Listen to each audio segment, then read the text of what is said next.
মুছে ফেলেছি তোমায় সারা জীবনের জন্য মন থেকে।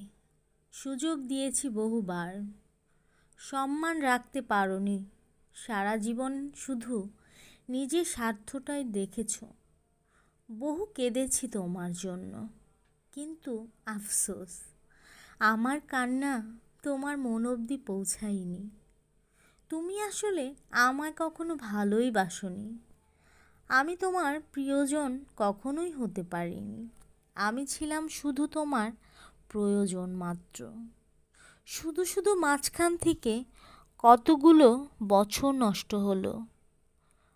চোখ ভরা কান্না আর বুক ভরা কতগুলো কষ্টই পেলাম। আর যাদের জন্য তুমি আমার মন ভেঙেছ, একদিন তাদের জন্য তোমায় আমার মতোই চোখের পানি ঝরাতে হবে। সেদিন তোমার কান্না মুছে দেওয়ার জন্য কাউকে পাশে পাবে না তুমি।